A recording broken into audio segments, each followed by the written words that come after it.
이 영어로 이 Thanksgiving Day라는 것은 하나님께서 주신 것에 대해서 감사한다는 뜻이에요. 여러분, 감사는 감사인데 뭐에 대한 감사입니까? 기빙에 대한 감사예요. 주신 것에 대한 감사라는 것입니다. 여러분도 하나님께서 이 한 해 동안 주신 것 많죠? 한번 헤아려 보십시오. 뭘 주셨는지 한번, 가슴이 아니라 머리에다가 손을 대고 한번 생각해 보세요. 정말로 많은 감사의 제목들을 하나님 주신 것 같아요. 저에게도 한 해 동안 정말로 많은 감사의 조건들을 주신 것 같아요. 기억나는 것은 하나님께서 저희 교회를 서울에서 인천으로 이전해 주셨을 때 정말로 하나님께서 감사할 수 있는 조건들을 주셨어요. 제가 그때 여러 가지 스트레스로 인해서 폐렴이 가지고 병원에 입원까지 했지만은 하나님께서 그때 행하신 것들을 돌이켜 보면은 참 놀랍고 감사드릴 것밖에 없다는 것을 많이 느낍니다. 전 생애가 다 감사지만 특별히 올해는 더 큰 감사를 느끼는 한 해가 됩니다. 그런데 우리 중에는 아무리 생각을 해도 머리를 쥐어짜도 감사할 조건들이 하나도 없는 분 혹시 계십니까? 손 들려면 못 들겠죠? 혹시 그런 분 계신다면은요, 오늘 이 말씀을 통해서 정말로 하나님께서 여러분에게 감사의 조건들을 주신 한 해라는 것들을 다시 한번 확인하고 생각하는 귀한 시간 되기를 예수님 이름으로 축원합니다. 자, 여러분, 감사는 언제 하는 것일까요? 이 질문하면은 어렵습니까? 어렵지 않아요. 감사는 감사할 조건들이 있을 때 하는 거죠. 그렇죠? 그러니까 하나님께서 주신 것에 대해서 감사하는 것이 땡스기빙이잖아요. 추수감사잖아요. 하나님께서 우리에게 감사의 조건을 주실 때 우리는 감사할 수 있다는 것입니다. 그래서 감사에는 대부분 조건이 따르는 것이에요. 솔직히 얘기해서 우리가 무조건적인 감사를 한다고 하지만은 이것은 불가능해요. 그러니까 우리는 조건이 있을 때, 감사의 조건이 있을 때 감사한다는 것입니다. 그래서 우리 주변에 나는 무조건 감사합니다, 나는 어떤 상황에도 감사합니다라고 고백하시는 분들은 그분들이 감사의 조건이 없어서가 아니라 감사의 조건들을 없는 상황 가운데서 만들어서 감사를 하는 것이에요. 그러니까 어차피 그분들도 감사의 조건들 때문에 감사를 한다는 것입니다. 한국교회의 대표적인 순교자를 뽑으려 한다면 저는 주기철 목사님과 손영원 목사님을 추천합니다. 여러분, 주기철 목사님은 신세참배를 반대했다는 이유로 7년 동안 옥고를 치르셨어요. 들락날락 하시면서 옥고를 치르다가 해방되기 한 해 전인 1944년 4월 20일 가족들과 면회를 마친 다음에 5시간 만에 평양 형구소에서 순교를 하셨습니다. 그리고 또 한 분은 손영환 목사님인데, 이 손영환 목사님은 여러분 사랑의 원자탄이라는 유명한 책으로 많이 알려져 있습니다. 여수에 있는 애양원이라는 한센병 환자들이 거주하는 그 시설이 있습니다. 이 교회를 맡아서 심우하시던 중에 1948년 여수와 순천에서 좌익 게릴라들이 좌익 세력에 의해서 폭동이 일어났죠. 여순 반란 사건이라고 하는데, 이 여순 반란 사건을 위해서 두 아들이 폭도들에 의해서 죽임을 당했습니다. 그런데 이 목사님은 사태가 다 진압된 다음에 잡힌 그런 공산 폭도들을 중에서 자기 아들을 죽인 두 청년들을 용서를 했어요. 그리고 서명운동을 해서 그들을 풀어달라고 했고, 마침내 그 두 사람들을 자신의 양 아들로 삼은이라로 유명합니다. 그리고 6.25 전쟁이 일어나자 동료와 신도들의 피난 권유를 거절하고 또 행동이 부자연 한센병자들을 지키기 위해서 그 교회를 지키다가 공산권에 체포됐고요. 그리고 북송되기 위해서 끌려가다가 중간에 계속해서 그 와중에도 복음을 전했어요.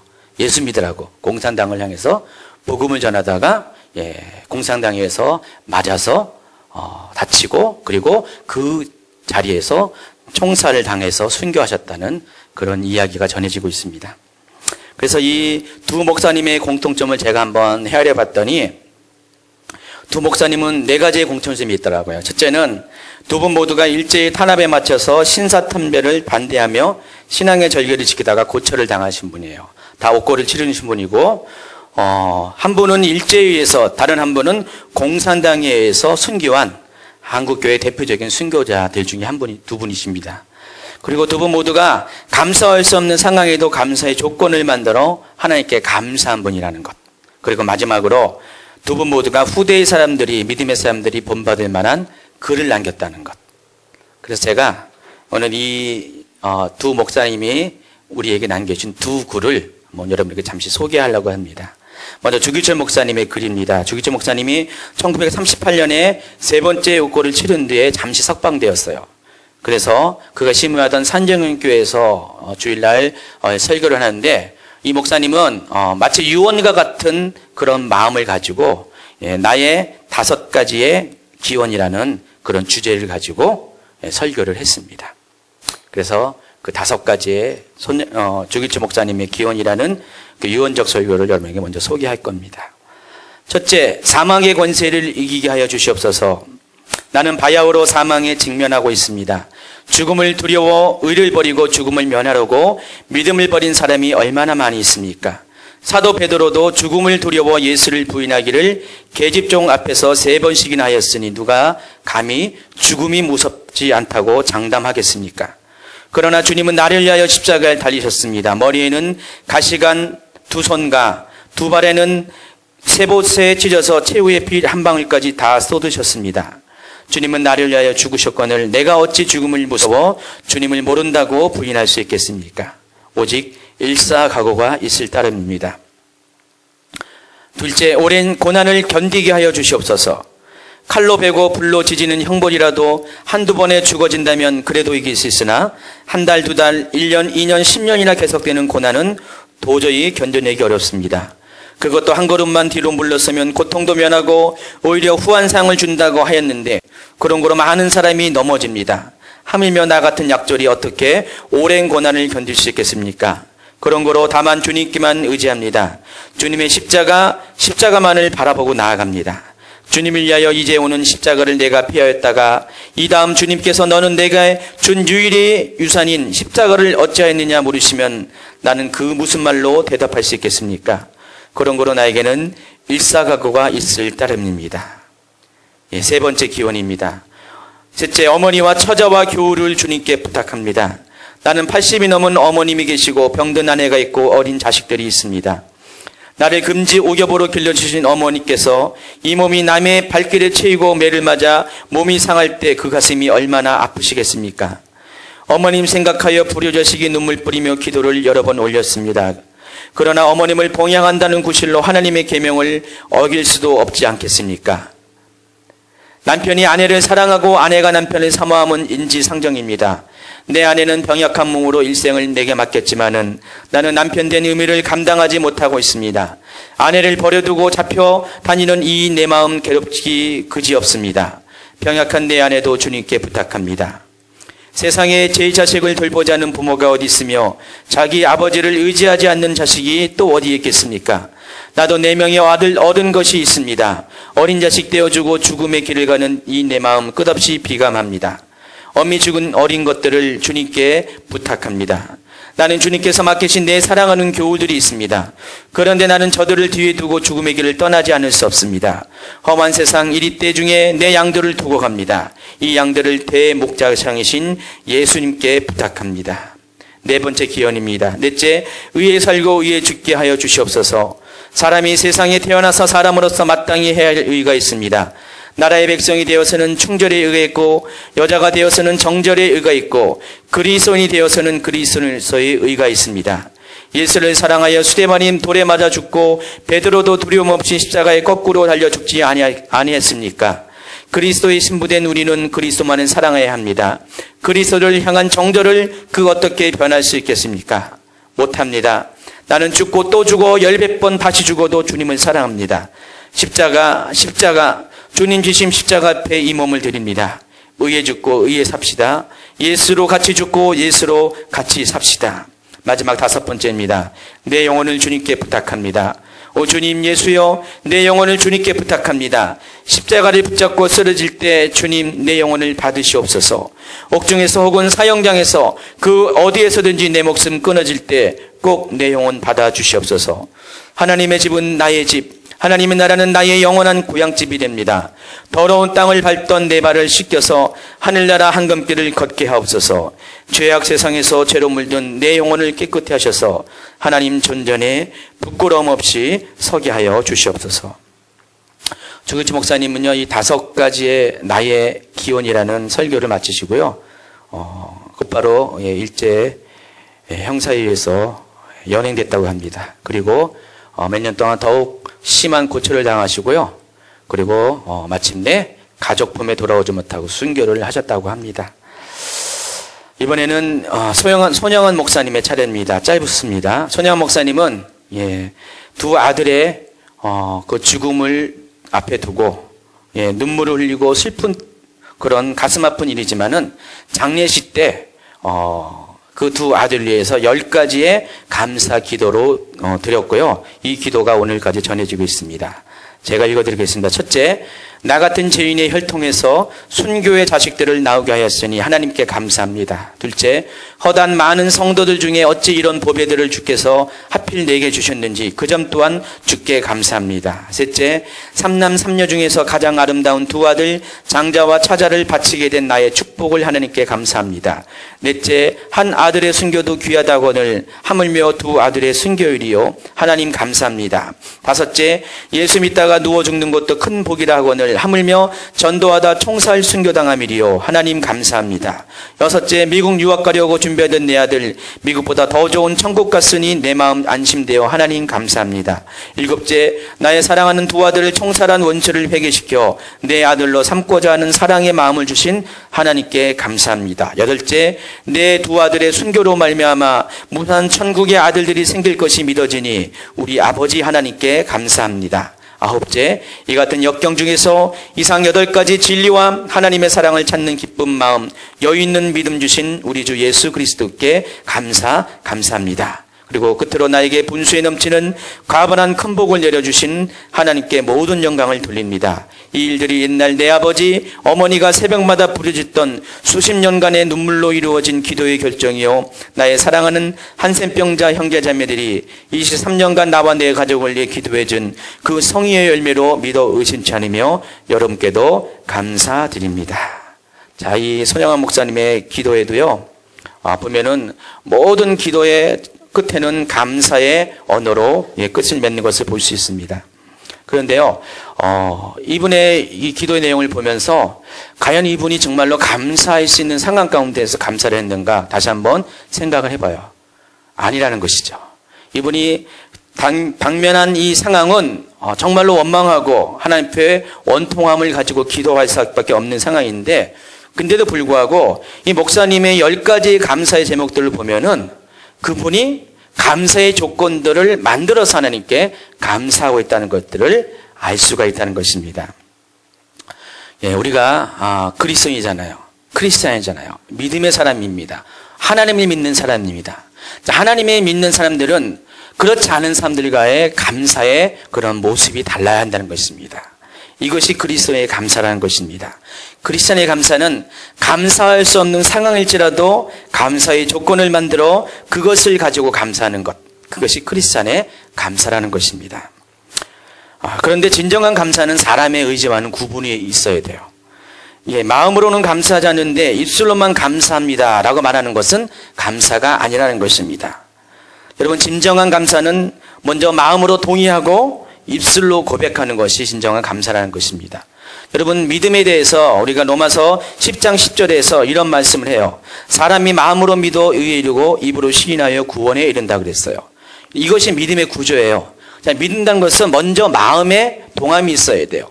마음에 믿음이 있어야 된다는 거죠. 그리고 입술로 고백하는 것이 바로 믿음이에요. 그러한 자들을 하나님께서 구원케 하신다고 말씀하셨어요. 마찬가지예요. 감사도 똑같습니다. 우리가 그냥 입술로만 감사한다고 해서 감사가 되는 거 아니에요. 여러분, 주변에 좀 초신자들에게 여러분이 때로는 강요하잖아요. 자녀들에게 강요하잖아요. 그냥 믿기만 해. 그냥 감사만 해. 그럼 하나님께서 다 해주실 거야. 그런데 여러분이 입장을 바꿔 생각하면은요, 솔직히 믿어지지도 않는데, 감사할 조건도 없는데 어떻게 믿고 감사를 합니까? 말이 안 되잖아요. 그렇죠? 예, 분명한 것은 우리가 믿음을 가질 때도 그렇고 감사를 할 때도 제일 중요한 것은 내 마음속에 그것이 동의가 되어야 된다는 것입니다. 네, 그렇습니다. 정말 감사합니다. 그런 마음이 생기고 나서 입으로 고백하는 것이 진정한 감사라는 것입니다. 하나님은요, 마음으로는 감사하지 않은데, 마음으로는 믿어지지 않는데 입술로만 하는 것들을 받지 않으세요. 여러분이 아무리 옆에 계신 분들을 협박한다 할지라도 하나님은 그 마음을 받지 아니하신다는 것입니다. 그렇다면 우리가 크리스천으로서 분명 믿음을 가져야 되고 감사를 해야 되는데, 우리의 상황은 믿을 수 없는 상황이고 또 감사할 수 없는 상황입니다. 그럼에도 불구하고 우리가 어떻게 감사의 조건을 만들어 하나님께 감사를 할 수 있을까? 그것이 어떻게 가능한가에 대해서 오늘 제가 그 얘기를 여러분에게 할 것입니다. 예, 간단히 말하면은 감사라는 것은 믿음이 있으면 가능해요. 근데 이 믿음이라는 것은 하나님과의 친밀감과 관련이 되어 있어요. 여러분, 진정한 감사는 어디에서 오는 건지 아십니까? 관계에서 오는 것이에요. 여러분, 옆에 가족들이 있잖아요. 제가 옆 가족들과 아까 같이 이에서 기도하고 또 얼굴을 맞대고 환하게 인사를 나누라고 했잖아요. 근데 여러분이 가족이라는 것은 가장 친밀한 관계에 있는 사람들이에요. 그렇기 때문에 그 가족들이 친밀한 관계가 있기 때문에 내 마음이 그들을 받아들이고 또 그들의 마음을 알기 때문에 어떤 상황이라도 감사의 조건들이 생길 수 있다는 것입니다. 하나님과의 관계도 마찬가지예요. 우리가 하나님을 아는 만큼 하나님과 친밀해질 수 있고, 하나님과 친밀해질 수 있는 만큼 하나님과 감사도 가능하다는 것입니다. 여러분, 하나님을 모르는 사람은 감사할 수 없어요. 정말로 감사할 수 없습니다. 내가 하나님을 알아야지만 감사가 가능하다는 것입니다. 그래서 제가 오늘 본문을 못 읽어드렸는데, 오늘 본문은 시편 118편 1절입니다. 같이 한번 읽도록 하겠습니다. 예.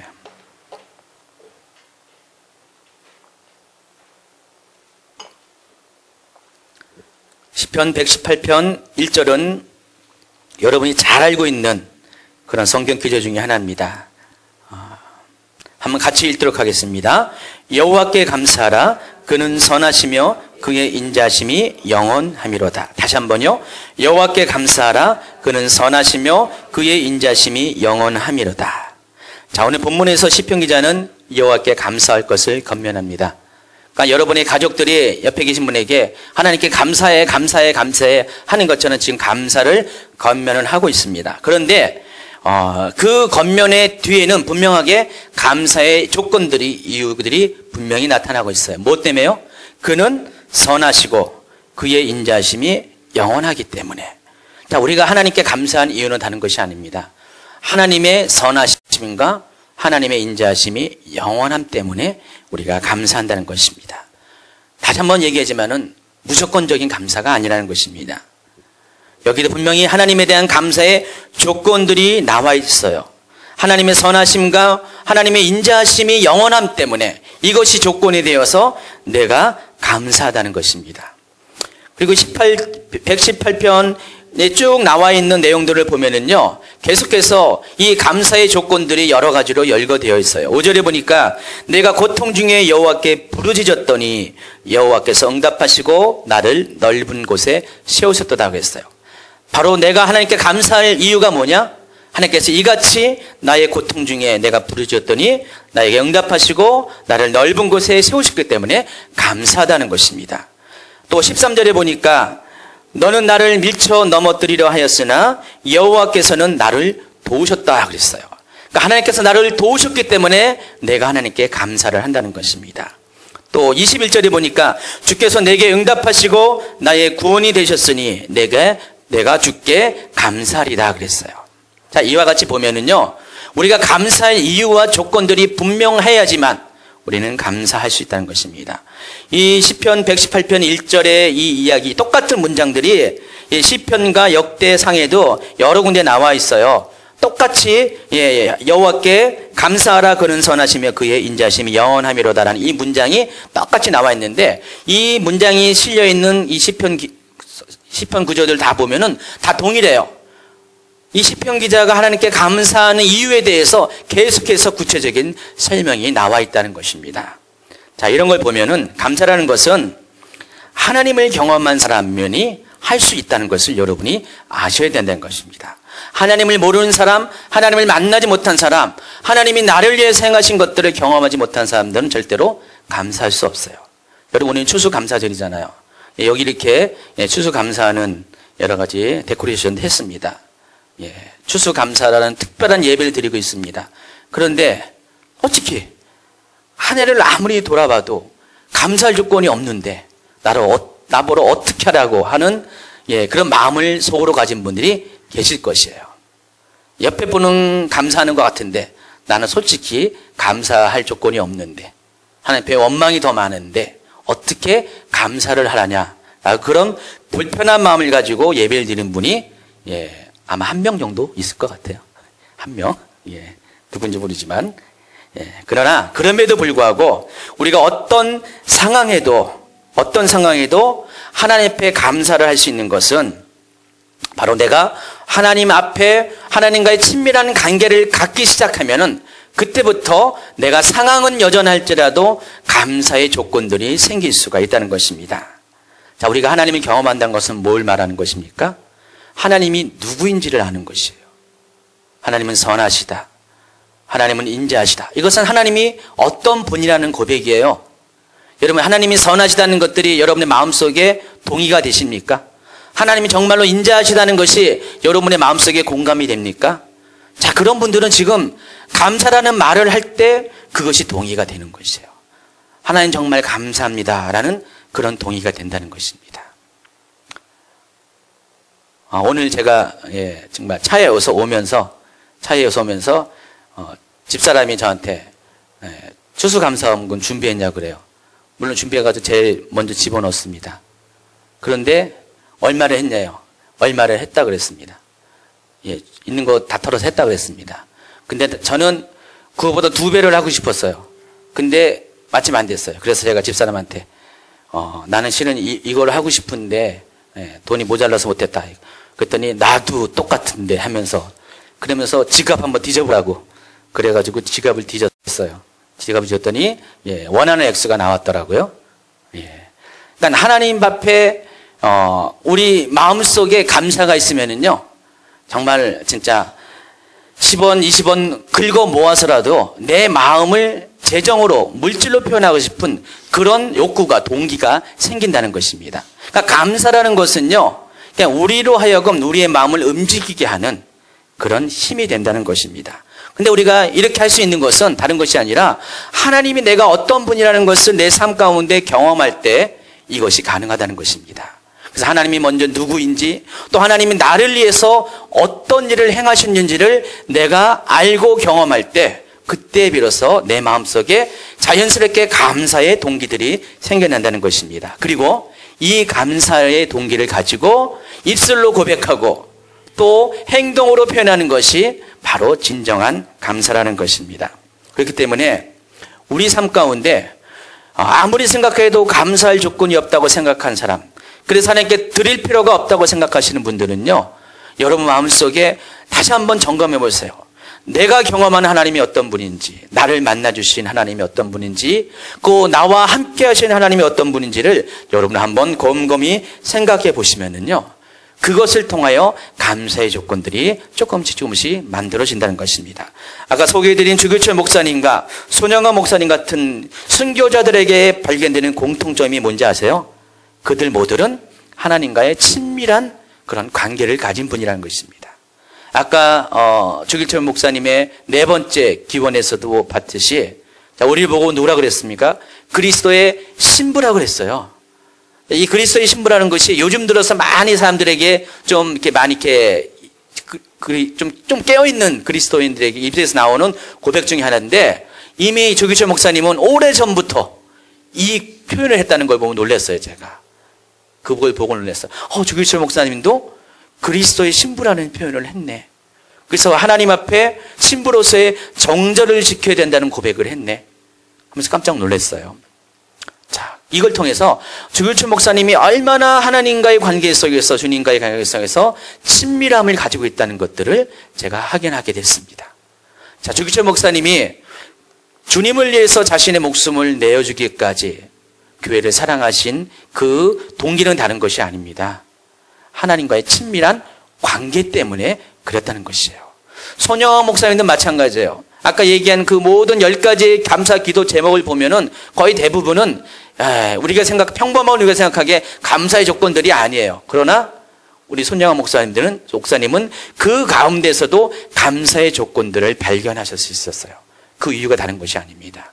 손영환 목사님 안에 주님을 경험했고 주님을 만났고 특별히 손영환 목사님은 주님과의 친밀한 관계가 있었기 때문에 그것이 가능하다는 것입니다. 이러한 사람들은요, 하나님과의 친밀한 관계가 있기 때문에 하나님이 요구할 때 자신의 목숨까지 내어줄 수 있는 순교자의 길을 걸을 수가 있다는 것입니다. 여러분, 제가 마지막 때 얘기를 또 안 할 수가 없는데, 마지막 때가 되면은요, 우리가 예수 믿는다는 것 때문에 정말로 순교자의 길을 걸을 때가 다가오게 됩니다.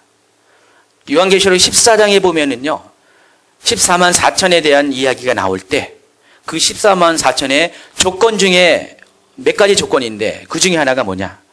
어린 양이 어디를 가든지 그를 따라가는 자, 그가 14만 4천에 들어간다 그랬습니다. 어린 양이 어디 갑니까? 어린 양이 예수님이 알아잖아요. 예수님이 가시는 곳이 어디십니까? 예수님은 죽으시러 가세요.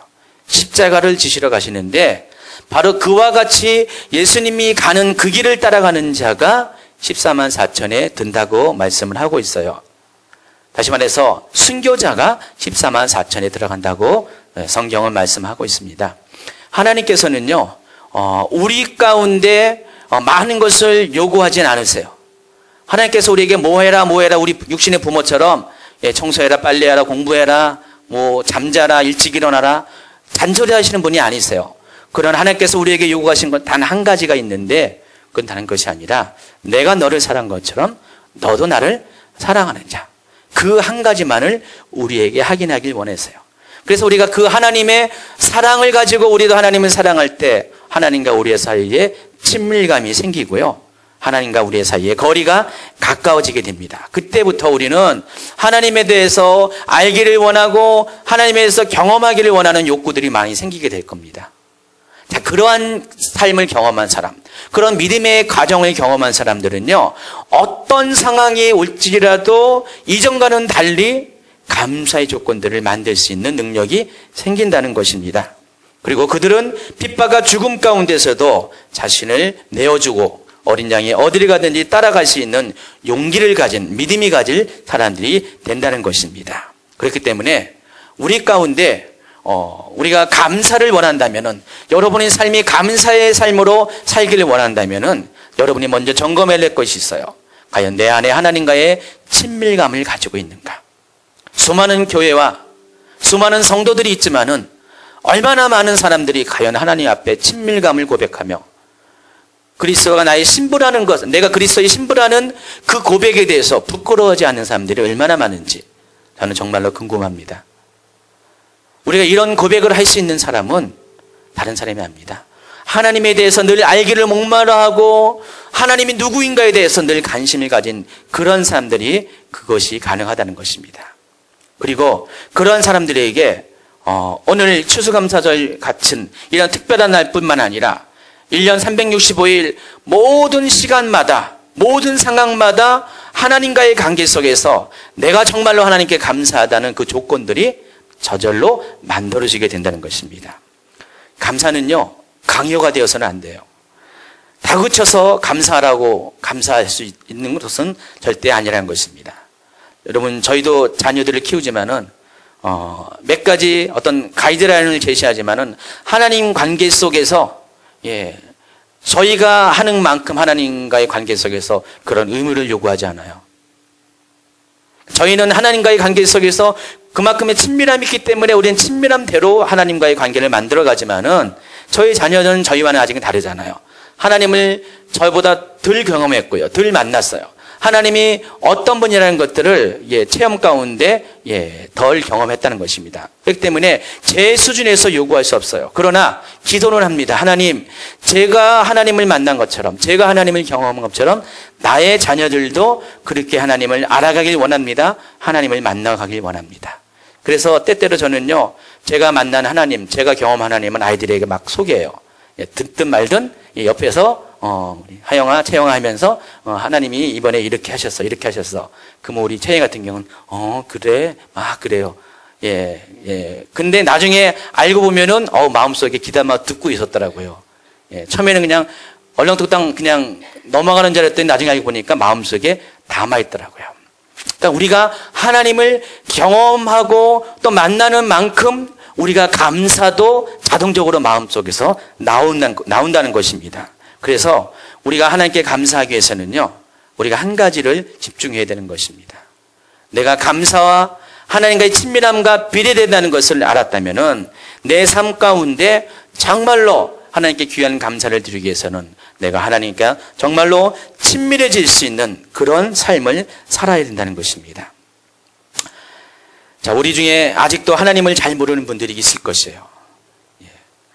특히 가족과 관계 속에서, 또 친구와의 관계 속에서, 또 주변의 사람들의 관계 속에서 내가 정말로 하나님과의 관계는 아직은 잘 모르지만 교회에 다니시는 분도 계실 것입니다. 그러나 여러분이 아까 제가 소개해드린 이 두 목사님, 주길천 목사님과 손영원 목사님과 같은 믿음의 선지들을 보면서 여러분이 뭔가 느낄 것이 있을 것 같아요. 물론 내 얘기가 아니에요. 오래전에 있었던 얘기고요. 정말 나하고 거리가 있는 얘기인지 모르지만은, 그러나 그들이 그와 같은 상황 속에서 하나님 앞에 감사하며 주님이 원하시는 그런 순교의 길을 간다는 것을 보면은 정말로 기독교에는 특별한 무언가가 있다는 것을 우리가 생각을 할 수가 있다는 것입니다. 아무도 자신이 믿는 믿음을 위해서 목숨을 내어줄 수 있는 사람은 없어요. 그러나 적어도 내 목숨을 바쳐도 아깝지 않다는 그런 관계 안에서는요, 그것이 정말 순교의 믿음으로 발전할 수가 있다는 것입니다. 손영원 목사님이나 주기철 목사님은요, 평범한 믿음의 소유자가 아니었어요.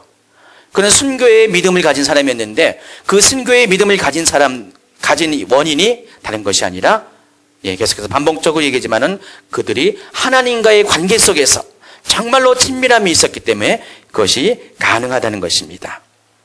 자, 이 믿음을 가진 사람에게는 하나님은 그런 분이에요. 내 모든 것을 내어줘도 아깝지 않는 최고의 가치가 하나님입니다. 왜냐하면 하나님께서도 나를 위해서 그렇게 하셨기 때문입니다. 그리고 그분을 위해 자신의 목숨을 내어놓은 자들을 위해서 더 좋은 것을 예비하신 분이 바로 하나님이라는 것입니다. 하나님은요, 가장 하나님을 친밀히 대하는 자들에게 하나님은 친밀히 대하시고요, 가장 귀한 것을 하나님께 드린 자들에게 하나님도 가장 귀한 것을 우리에게 주실 것입니다. 성경은 그것을 영원한 하나님 나라, 천국이라고 말하고 합니다.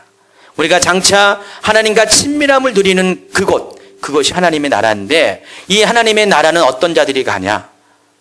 우리가 이 세상에서 하나님과 가장 친밀한 자가 갈 수 있는 것이고요, 그 중에서 가장 친밀한 자가 바로 순교자라는 것이에요. 그래서 계시록 20장에 보면은요, 하나님께서 우리에게 첫째 부활을 허락하십니다. 이 첫째 부활은 아무나 하는 것이 아니라 거기 보니까 조건이 있어요. 잘 살펴보니까 4절에 보니까 하나님 앞에 순교한 자들이 첫째 부활의 대상자가 되고, 그들은 어떤 복을 받냐? 장차 이어질 천년왕국에서 그리스도와 함께 왕노릇하는 권세를 받게 됩니다. 자, 많은 분들이 천국을 체험하고, 특별히 어디죠?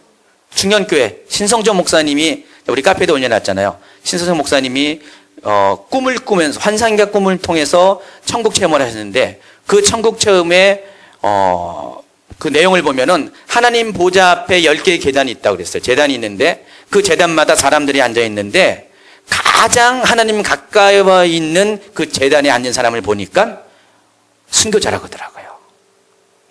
순교자가 그 하나님 제단 가장 가까운 곳에 앉아있다는 것을 알습니다. 자, 순교라는 것은 하나님과 가장 친밀한 자만이 할 수 있는 것이에요.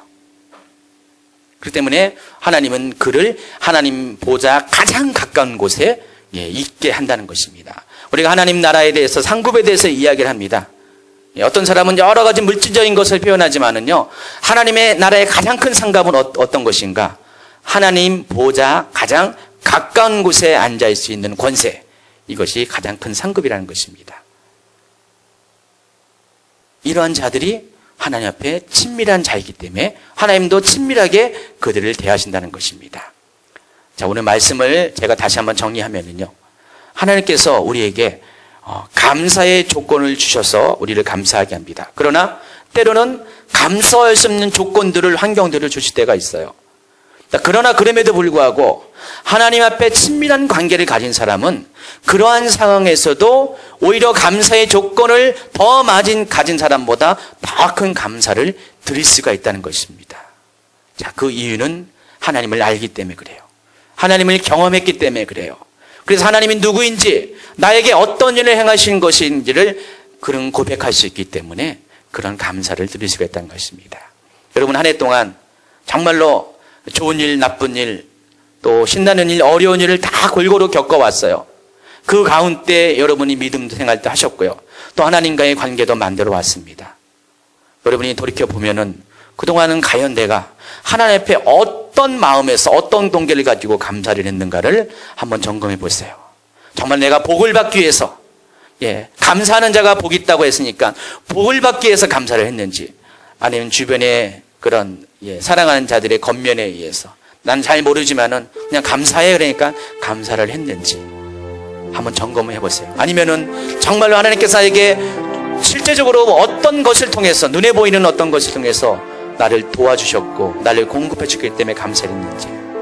그러나 그 모든 것이 아닐지라도 정말로 내가 하나님 한 분, 그분 때문에, 내가 사랑하는 그 주님 때문에, 그 주님과 함께하고 있는 그런 마음 때문에, 간절한 목마름 때문에 그것이 나의 감사의 동기가 되고 조건이 된다면 그 사람은 오늘 가장 큰 감사를 하나님께 드리는 분입니다. 내가 아무것도 드릴 것이 없어도 그 마음과 그 친밀함을 하나님께 표현할 때 하나님은 가장 큰 감사의 제사를 오늘 여러분을 통해서 받으실 것입니다. 오늘 그래서 2012년도 추수감사절은 특별한 감사의 날이 되길 바랍니다. 하나님과의 친밀함을 회복하고 하나님의 관계 속에서 정말로 하나님을 알아가는, 하나님을 경험할 수 있는 그런 특별한 날이 되길 바랍니다. 오늘 첫 번째 부른 이 찬양, 거룩하신 하나님 주께 감사드리네, 이 찬양하면서요, 다시 한번 우리 안에 계신 하나님과의 관계를 한번 생각하며 조망하면서 정말로 하나님께서 나를 위해서 행하신 모든 것들이 얼마나 감사한 일인지, 어떤 조건에서도 정말로 감사한 일인지를 확인하고 진정한 감사를 드릴 수 있는 그런 시간 되길 원합니다.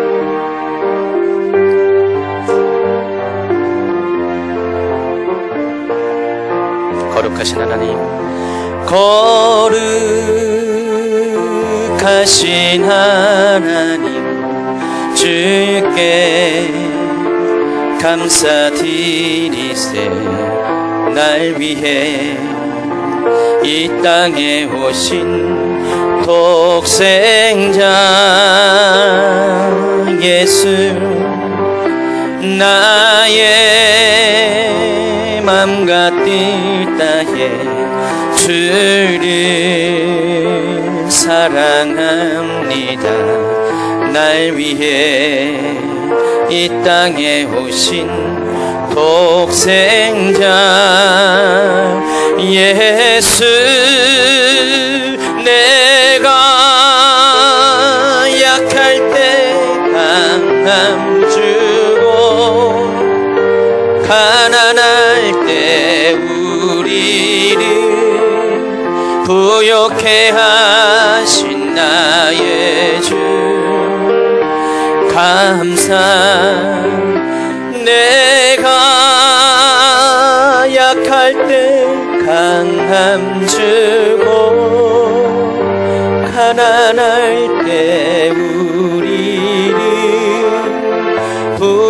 대하신 나의 주 감사